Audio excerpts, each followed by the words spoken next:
This is Writers on Film, the only podcast dedicated to books on cinema.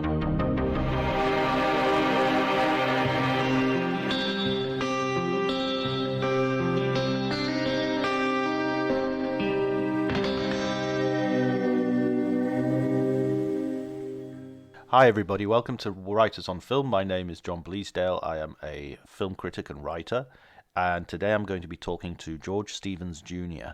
George is a legendary figure in Hollywood. He has straddled the world of Hollywood and politics, I would say. He's a writer, director, playwright, and now he's written his memoir, My Place in the Sun. Among his many achievements is the founding of the AFI, the American Film Institute, which launched the careers of such names as David Lynch, Terrence Malick, and Paul Schrader, amongst many others. If you enjoy the podcast, please remember to like, subscribe, leave a review on Apple Podcasts, if that's how you're listening to it, or Spotify, if you can rate it for us, that would be wonderful. The numbers are going up. The numbers are going up in a way which is extremely gratifying. But the reason is it isn't ego. I don't want the numbers to go up just because it pleases my sordid soul. It's also because these conversations, because of the guests, I just want people to know that they're out there as a resource just because of the guests. Just absolutely, these are fascinating people, and the more people that hear them, the better. You can follow me if you really want, and this is my sordid soul, at Dr. Jonty, DRJONTY. But before you do any of that, please enjoy the conversation.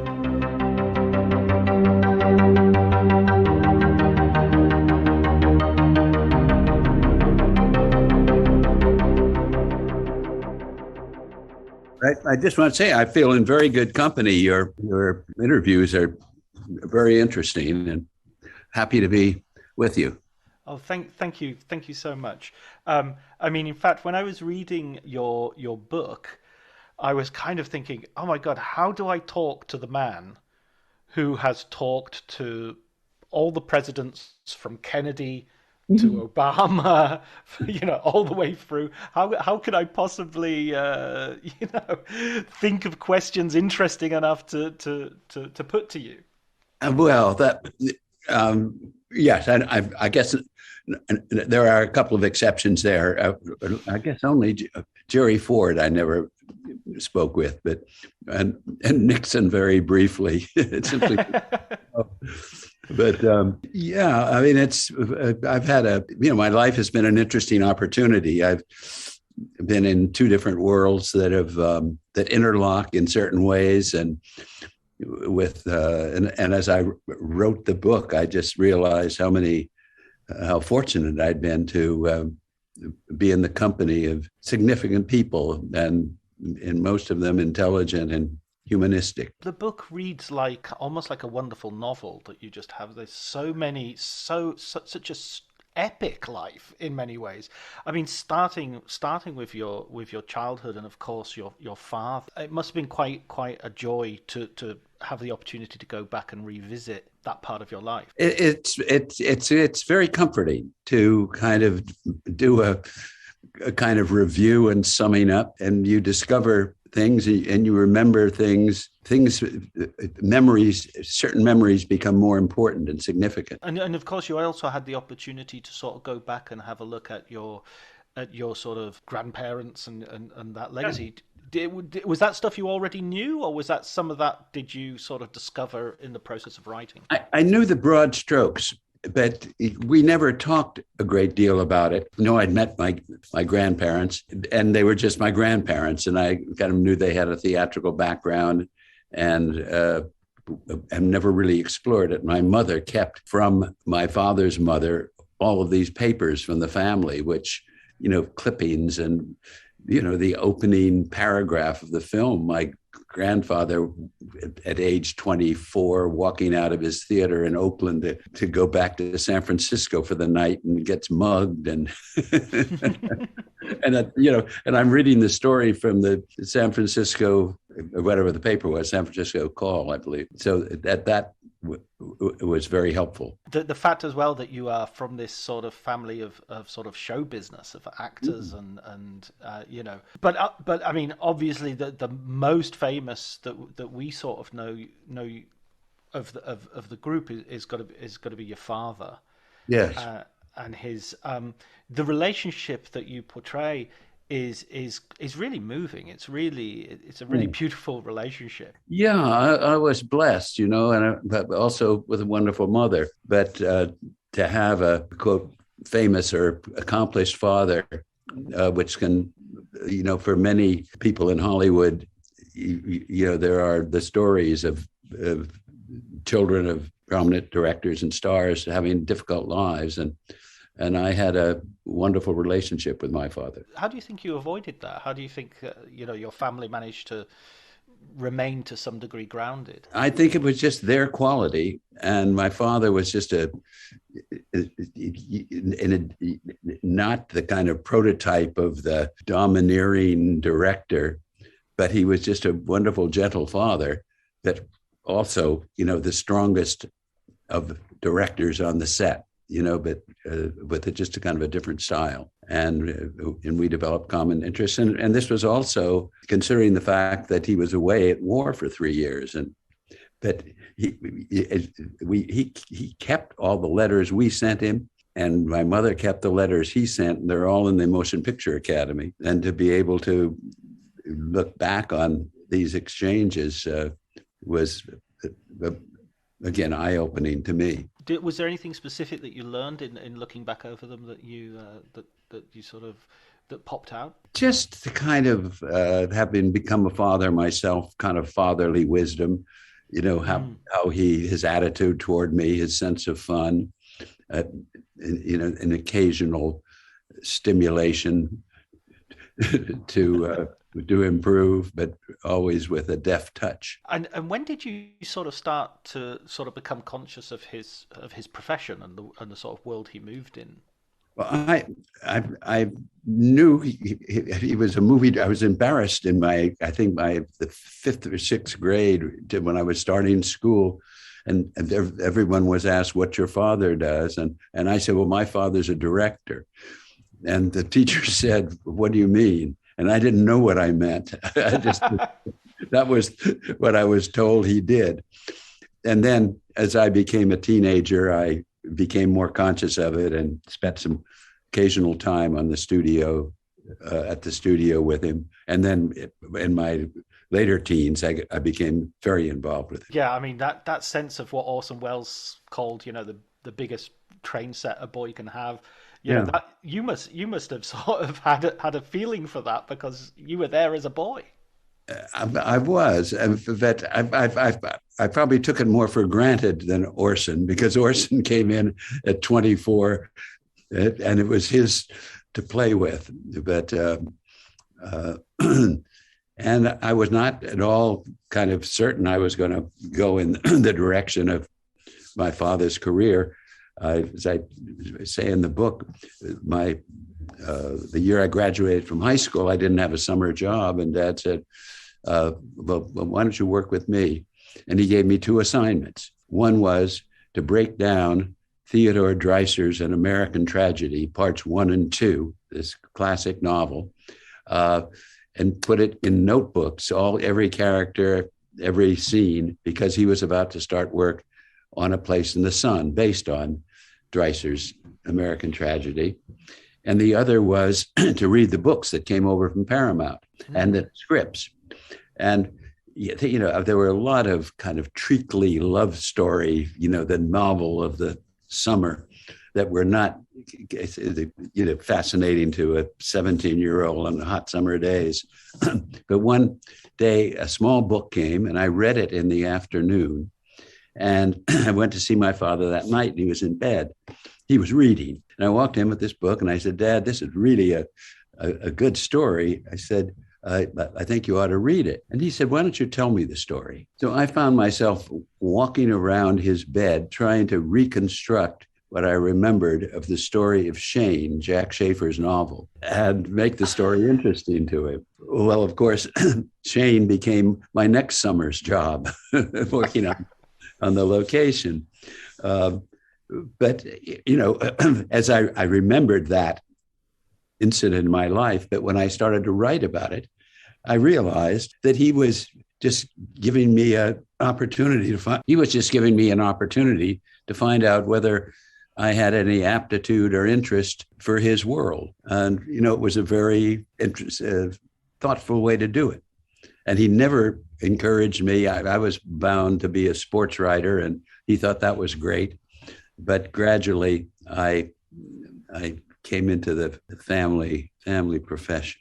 The family business, yeah. But I mean, wow, that investment paid off.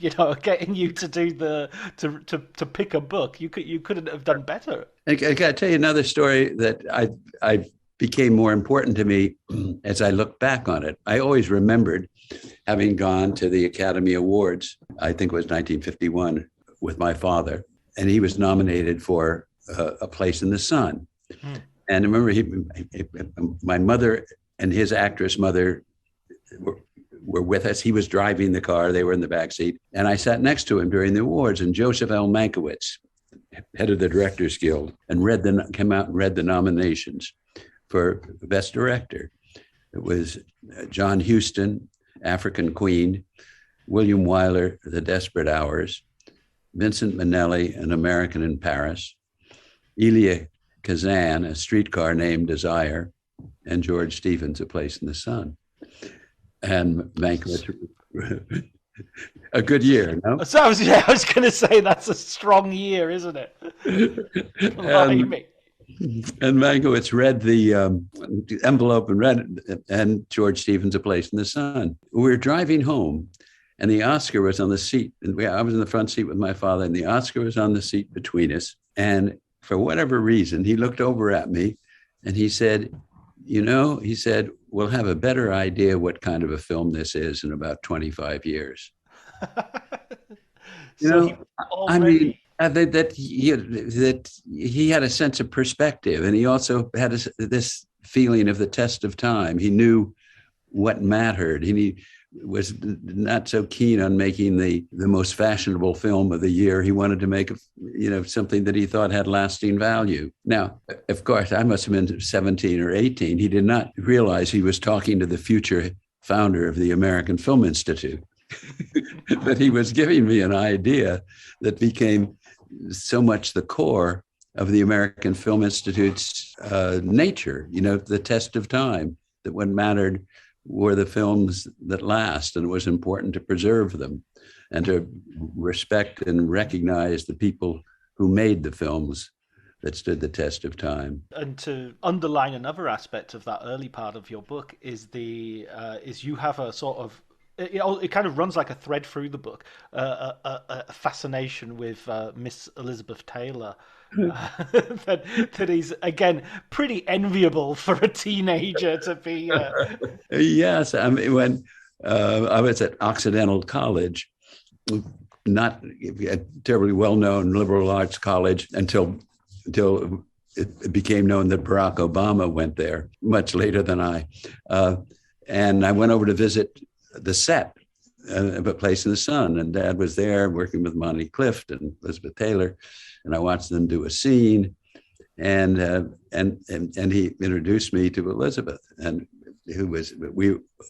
we were the same age. I think she was 17, just about to be 18, and a little later she comes over and says, "Do you want to go for lunch?" And the next thing I know, I'm walking through the studio streets with Elizabeth and into the dining room in her wake, and to sit down and have. I do remember it was hamburgers and chocolate milkshakes. I was definitely going to ask what you ate as well. And a little, again, did I know that a friendship that would last through the years was started with those milkshakes. Yes, absolutely. My God, that must have been. I'm surprised you managed to eat. I would have been so nervous. But I guess you were just used to having people around the house. You were used to people in the going to parties and having parties in the house. But not so much. I mean, we lived in Toluca Lake, not in Beverly Hills. And, I was conscious of my father's work, but they didn't bring it home that much. Yet I did did meet prominent people, and prominent people lived in our neighborhood. A family named Crosby lived down the street, Bing and his 5 sons. But there were also very normal people in our neighborhood. So that, in a way, gives you a good preparation for sort of being in that world, because it just means you're not as awed as, well, as I say, someone like me would be, Yes, someone asked me in an interview that I'm doing for my book, Leonard Maltin, whom you know or have heard, and his daughter does his interviews with him now. And she asked me, what was the first star that really gave you that feeling of, I don't know, and excitement. And I stopped and I thought, and I couldn't think of one, because I was impressed with them or interested to meet them, but it was not that. And I saw she was disappointed. And then a couple of minutes later, I came back and I said, I realized who it was where I had that feeling. And she said, who? And when I first met him, and I said, John Fitzgerald Kennedy. Meeting him was the way she felt about meeting movie stars. When I got to Washington, and within 2 weeks, I had this situation. I was invited to a party at our Sergeant Shriver. Sergeant Shriver founded the Peace Corps for President Kennedy. He was married to President Kennedy's sister, Eunice. And I was invited to this black tie party. I was 29 years old, new in Washington. And it was all of, the fascinating people in Washington. And after dinner, they passed around cocktails on trays. And after dinner, the waiters in those days, they passed around trays with drinks. And I had an after dinner scotch and soda. And the Shrivers had a round entryway to their house, and people were gathered there. And I looked over, and the front door seemed to blow open. And through the door walked, and it's winter, and through the door walked John Kennedy with no coat and black tie, followed by Lyndon Johnson. They'd been at a dinner for the Prince of Saudi Arabia or something. And there was the first time I'd seen a president in person. And he walked through this room, this circular room, and I was sort of in the back of 2 rows or circles. And he walked around, and just to see him, to be 4 feet from him, it was so impressive in that there was a black and white era, and here was this man in color. And so strangely, that was my sort of moment, not meeting a movie star, but meeting somebody of political significance that had this lasting memory for me. You start to then move between the worlds of, like, you have 1 foot in the political camp and 1 foot in Hollywood, and you sort of combine those 2 roles. Yes. How was that transition for you? Well, it was kind of a dramatic transition in retrospect, that I had now I had been directing Alfred Hitchcock Presents and Peter Gunn and television series, and I was still just about to turn 30, and worked with my father, and I'd become his associate producer and directed all the location scenes for the Diary of Anne Frank, and I was pretty much going in that direction. So to make the decision to give that up and go to Washington was a big decision. It was the unknown, but it was perhaps the most interesting decision I made in my life, to take on the unknown. And it turned out to be the most exciting time to be in government. Everyone said, the new frontier. And Edward R. Murrow, the famed broadcaster, had gone to Washington, the head USIA. So I was working with this remarkable man, working for this remarkable man and for President Kennedy. And I enjoyed the opportunity to serve the country at USIA. We were making films to tell America's story abroad.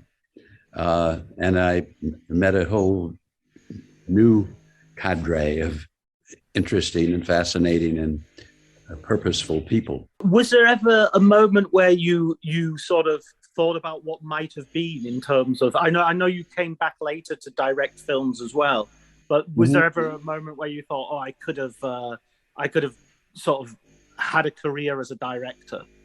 I was conscious of it, but I just thought that I would not want to give up what I had discovered in this, world of public service and public life. And I had not, because I soon started the American Film Institute 5 years later, and that re-engaged me with Hollywood. What was the genesis of the American Film Institute, if you could describe that a little bit? Yes, the United States never had funding for the arts. President Kennedy spoke of the need for that. The greatest artist, my father was on it as well. And they knew what to do about painting and poetry and dance, but they didn't know what to do about film. And they turned to me because I was in the government. I had this experience. I was working with young filmmakers, making these 300 documentaries a year. And so I suggested an American Film Institute, and it evolved, and they decided to make it happen, and they asked me to run it. That must have been a huge challenge, but at the same time, so exciting. Well, that's at a time where I really weighed whether I should go back, because I was going into very much the unknown. And it was a huge challenge, and it turned out to be more challenging than I anticipated, because soon thereafter, Nixon was elected and decided to go a different direction in the arts. And we had to really struggle to get the funding we needed, but we did and made it work. And, it's an institution now that's lived for 50 years. And we're very, as you know, the conservatory that we started in the first 3 years, or the first year, it included Terrence Malick, Paul Schrader, Caleb Deschanel, Tom Rickman. The next year, David Lynch, and it really became a bridge between learning filmmaking and the profession, and it prospers to this day. And really, today it's half of its participants are female, many from abroad. It's an institution we're very proud of. Those first years as well, when you were just finding your feet. I mean, I've been involved in education, and it's often like those first years, you kind of think, okay, we're not going to really achieve anything because we won't work out what we're doing for a few years. But you had so many, amazing people. Well, we made a choice that because there were film schools, NYU, Columbia, UCLA, USC, where people had gotten some familiarity with the tools of the trade. But we decided that our choice in selecting, which were only 18 people in that first year, that we were not interested in what they knew about the mechanics of filmmaking, but what kind of people they are and what kind of stories they might have to tell. And so I think we made some very good choices that set us off on a promising path. How hands-on were you in those early years then? Were you sort of, you were interviewing people to recruit them and to give them fellowships, and you were running the day-to-day business of the conservatory as well as the AFI? Yeah, I moved with my young children and wife to Los Angeles for 2 years to get the well, we called it the Center for Advanced Film Studies, then changed its name to the AFI Conservatory, but to get that started. And what were your impressions of people like Schrader, Malick, Lynch when you first met them? They must have been a fairly mixed bag of sort of young men. Yes, indeed. I mean, Terry Malick became a great friend, and I later produced The Thin Red Line with him. And Paul Schrader was very antagonistic. He was, fascinated with Japanese cinema, rebellious, and those are not bad qualities. And David Lynch was this charming kid from Philadelphia, just bright, open, and you had no idea that the complicated ideas that would come through in his films existed in this happy and very personable young man. Was there a sort of collegiate atmosphere? Were they did they mix at all, or were they yes, sort of doing they were all together. We were given this mansion called Greystone in Beverly Hills, and everybody came there every day. David Lynch lived in the stables of this mansion for 2 years, producing Eraserhead. And that's just that alone. If nothing else had happened, that alone would have been a contribution to American cinema. Yes, and Mel Brooks saw Eraserhead, which for your readers is a very how would you describe it? It's surreal, nightmarish. Exactly, and Mel Brooks saw it, and God, this guy must have talent. And he was making The Elephant Man and wanted to meet David Lynch for a director. So he was waiting for this weird guy who made this surrealistic film. And he says, and in walks Charles Lindbergh in a leather jacket. His normality is another form of subversion, perhaps. I think so. Wonderful man, David Lynch. Absolutely. And then you go on with the AFI to honor and to start sort of promoting the idea of a legacy of American film. And your first sort of honoree is kind of ends up not being because you want Cary Grant, but he doesn't do television. Well, yes, but the Cary Grant idea was simply when I was desperate because in the Nixon era, our funding had been cut off, and I was offered by the government or the National Endowment for the Arts a $500,000 matching grant. And I was already raising all the money I could find. So where am I? And matching grant, Cary Grant. So I got an idea of doing an event honoring Cary Grant at the Kennedy Center just to raise money. Later, about 3 years later, I had developed the idea of the AFI Life Achievement Award, which would be given not for the popular film of this year, but for an individual whose work has stood the test of time. And so our first honoree was John Ford, and again, it was the idea to really respect creators of film for their lifetime achievement, and it continues to this day.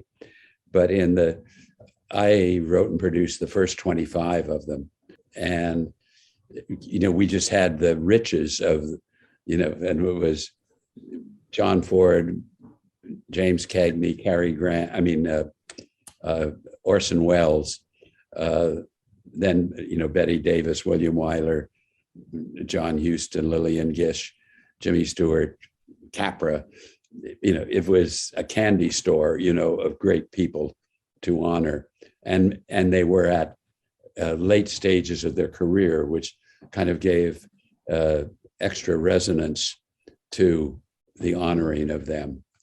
And Sidney Poitier was a memorable occasion in that respect. I mean, I was talking earlier about saying, how can I talk to the man who's talked to all the presidents?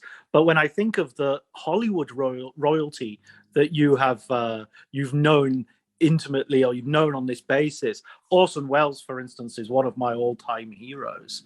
Yeah. I mean, what was he like in? I mean, I was going to say, what was he like in real life? But was there a real life with Orson Welles? Yes, indeed. And Orson was also magisterial in real life.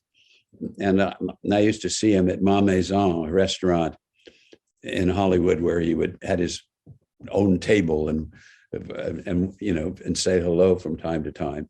But then we honored him, and he remembered my father. My father was not that much, maybe 10 years older than Orson.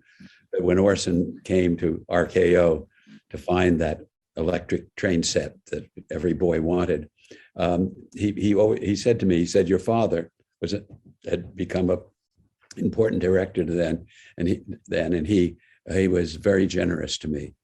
And we did the Life Achievement Award. And when I was making a film that I wrote and directed called George/Stevens, A Filmmaker's Journey, a feature-length film about my father, shortly after he died, I got a phone call, and it was the unmistakable voice of Orson, and he reminded me of how nice my father had been to him in those days. And he said, "If you need any help, if you need a narrator, I'm certainly there at your service." Well, here was arguably the best narrator. Richard Burton had not yet come along. He was the unrivaled best narrator. But I was working with a friend who insisted that I should narrate this film. And my friend was right, because what made the film personal and successful was that I was off camera telling the story. So I had to reject Orson's very generous offer. But when I presented him the Life Achievement Award, I remember saying that the last line was, "A great man reminds us of no others." What a wonderful line. A great man reminds us of no others. They're so individual, and all of those names that you gave earlier, James Cagney and Frank Capra.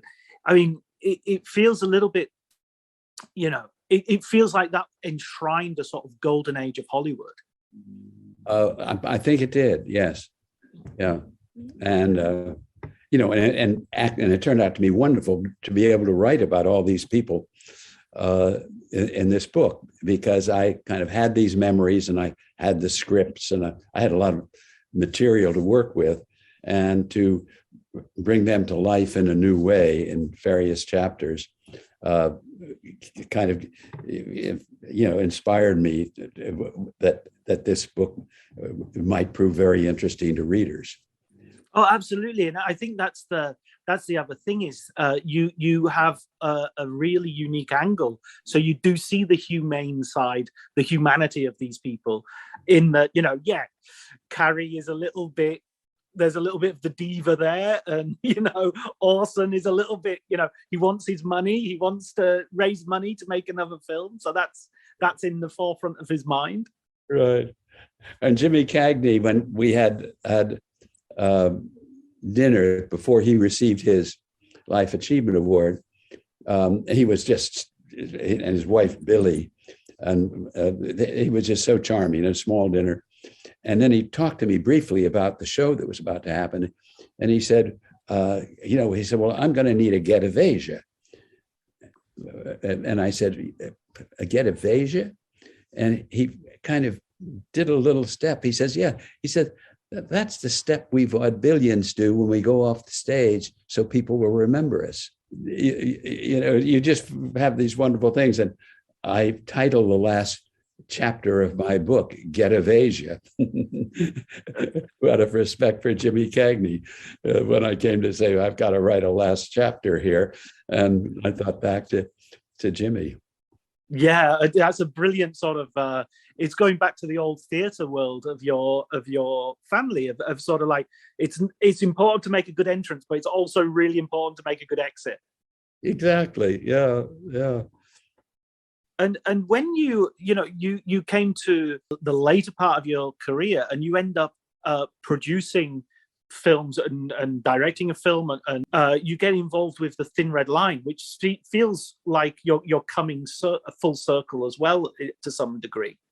Yeah, a frustration. I had 4 years in the government, at the USIA under President Kennedy, and then partly under Johnson with Ed Murrow.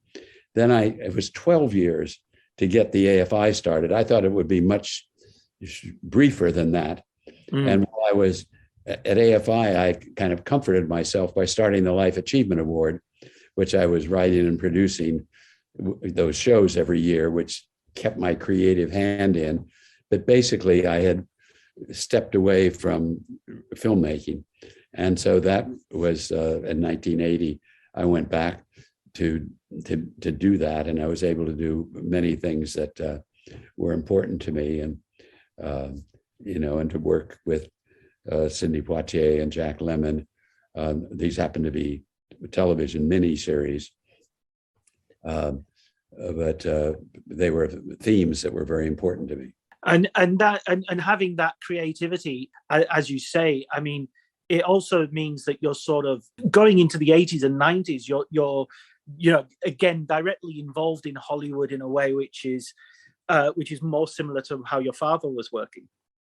Yeah, and I started the Kennedy Center Honors and produced it for 37 years, which became the most, I think, respected kind of variety show in the United States. It's not seen overseas, so many of your audience may not know it, but it was constantly being awarded the Emmy for the outstanding show of that sort, and working with all the great artists from theater and ballet, and again, this wonderful, life for some of us, maybe everyone, depends on the associations you have.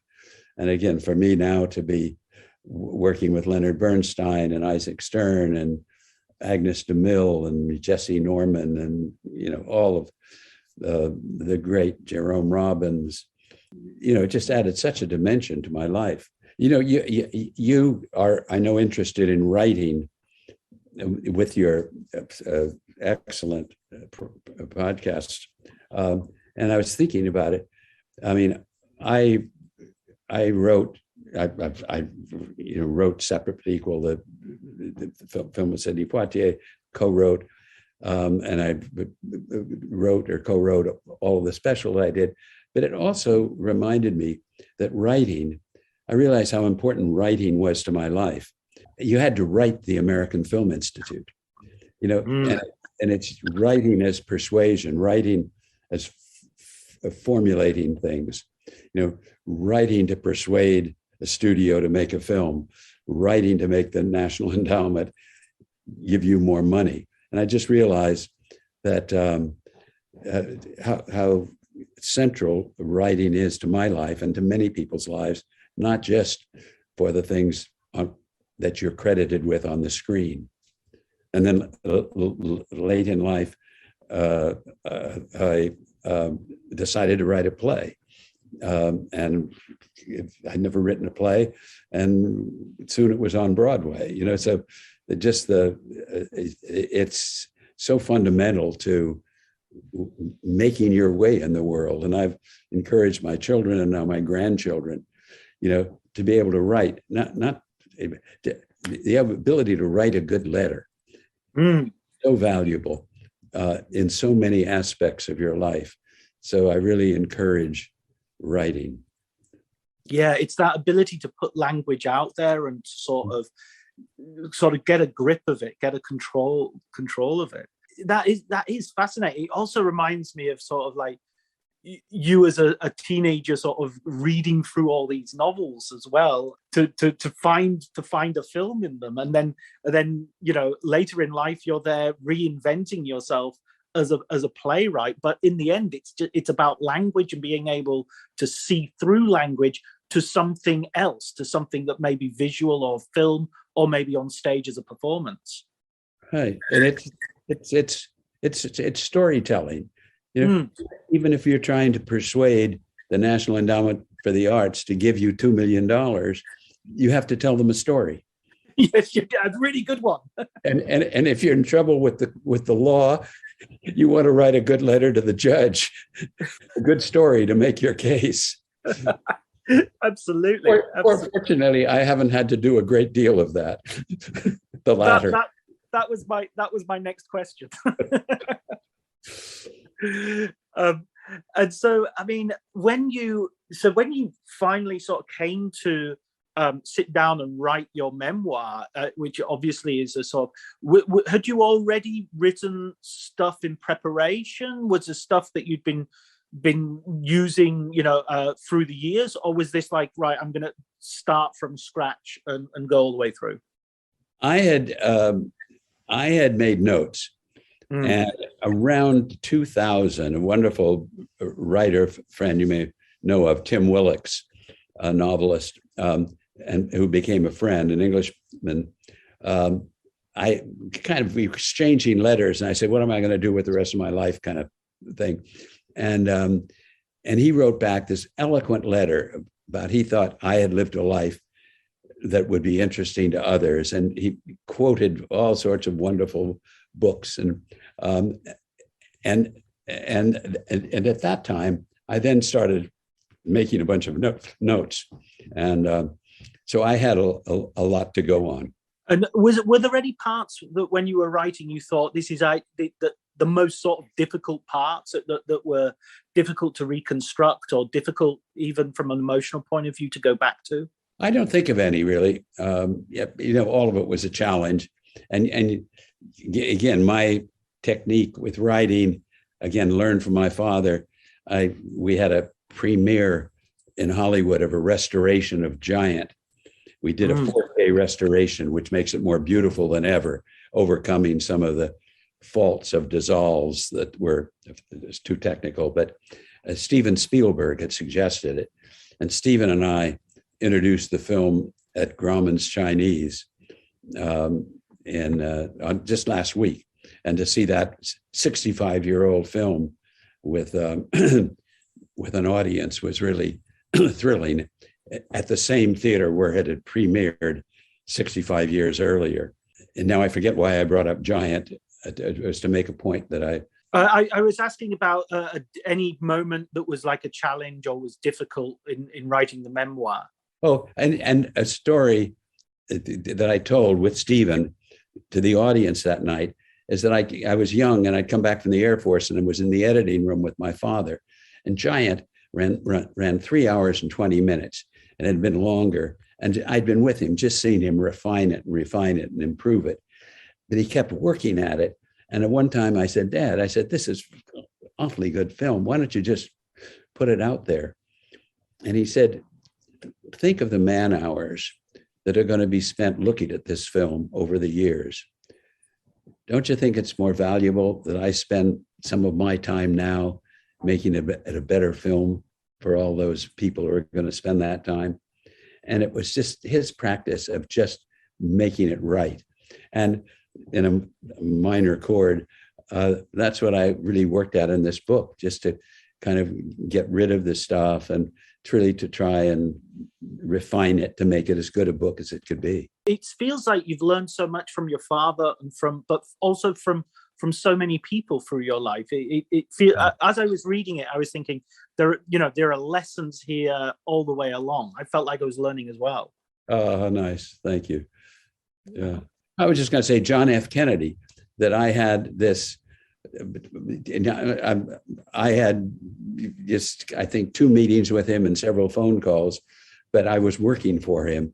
And when I came time to present this idea at the John F. Kennedy Center for the Performing Arts, which was his memorial, of honoring the great artists in America, I went to the head of the Kennedy Center with one line. I said, it's carved in the walls of marble on this building, the words of John Kennedy.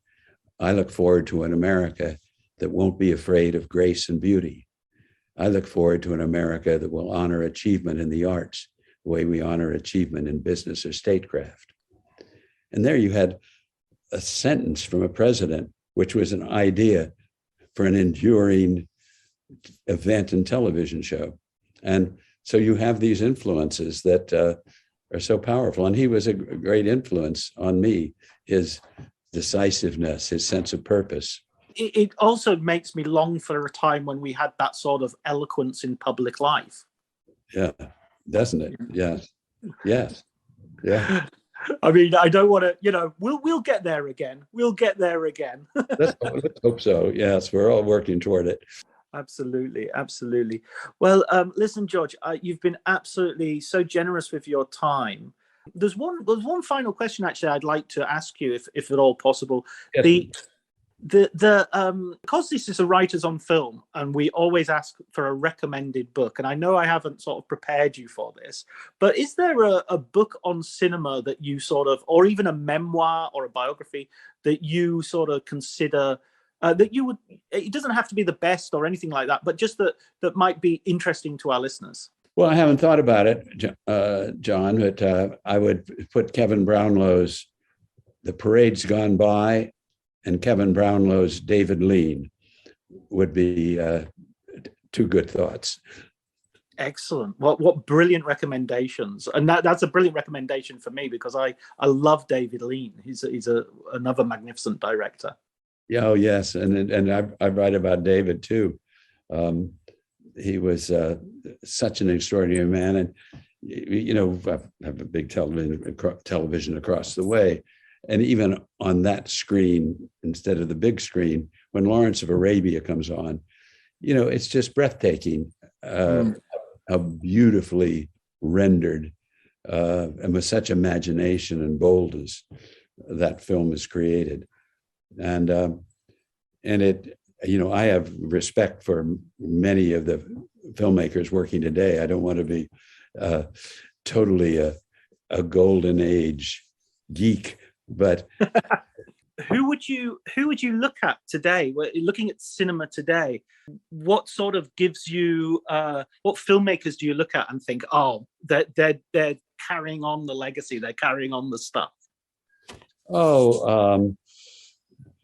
Guillermo del Toro, Christopher Nolan, Jane Campion, Paul Thomas Anderson, I think that's really interesting work.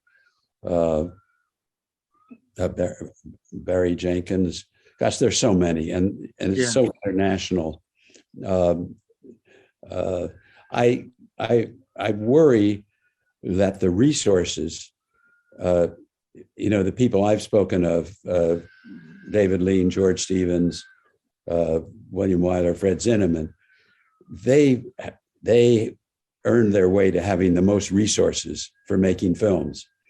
Today, the greater amount of resources are going to Marvel Comics and franchise movies that the studios and the streaming people depend on. I wish that there were a more balanced allocation. I wish so many of the films made by what I would consider the more thoughtful directors, or their more thoughtful films, are done almost as B movies. They don't get the big investment, but they get stars to come in for less money. And, I wish they were working with a fairer share of the resources for making movies. Yeah, no, absolutely. I totally agree with that. I thank you so much for talking to me, George. I really, really appreciate it. And that's wonderful. Well, John, I just and I appreciate your having read the book and talking about it in such interesting ways. And I live in Washington, D.C. I went to Hollywood for the first time in 2 years, which I've always been going back and forth because of COVID. And it was COVID that gave me, forced me to sit down and finish this book. But I hope where along the line we will meet. And I hope you continue this and your other good work.